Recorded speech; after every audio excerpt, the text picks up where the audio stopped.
What an honor to be able to watch an entire career that I haven't really looked at in so long on a screen and see the faces of Tom Speedling and friends and coaches that have just so inspired me.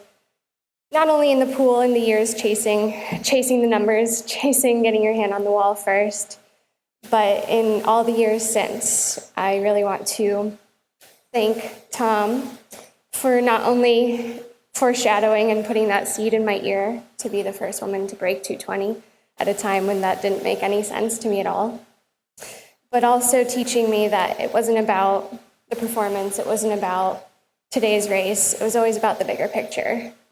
After a bad race, he always met me with a smile and encouraged me to keep going through just, loving and encouragement. I also really wanted to thank my coach, Dave Salo, who, after a year of us completely clashing and butting heads and not getting along after he came over to USC, became somebody who taught me to, and all of the athletes that worked at our incredible program, to trust ourselves, to trust myself, to make the decisions that ultimately gave me ownership over my own swimming and taught me how to have fun in the water. I was a very serious athlete, and Dave, his fun approach to the sport was quite challenging to me at first, but really brought so much passion and enjoyment to the sport that kept me in it for so long and kept me encouraged to keep chasing after my first Olympics and coming back to the second. Of course, I want to thank my friends, my family, my sister, my older sister, whose footsteps I followed into the pool, who taught me about hard work.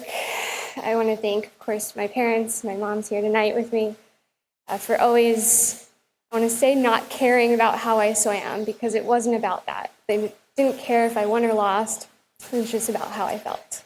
And to me, that meant the world to me. Swimming to me has, for a long time, it was all about getting my hand on the wall first and training to become better. But ultimately, as I look back on it now, there were so many lessons that it gave me. It gave me this broad perspective of the world, as it made the world so much smaller. It brought together all corners of the country, of the world for me. I was able to travel and make friends across the entire world and saw so many swimming pools all over. And ultimately taught me that it wasn't, again, about getting my hand on the wall first, but instead about bringing everybody together. So many races that I just saw on that screen, including the ones where I did not win, were my greatest memories, because I was able to witness a 15-year-old winning the first medal for Lithuania right next to me, and the excitement and joy of the world coming together to see that. So I really just am so honored to be here tonight, not only to celebrate those that helped get me here, but also to just witness the beauty and joy that everybody here shares for the water.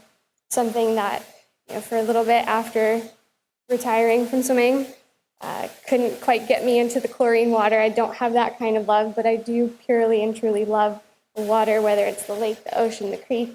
It just brings me so much love and understanding for this bigger thing that we're all a part of.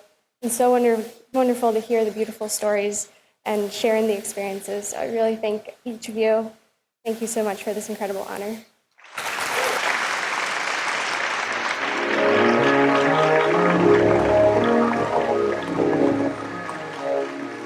Presenting the mantle is ISHOF honoree Katie Ball Condon.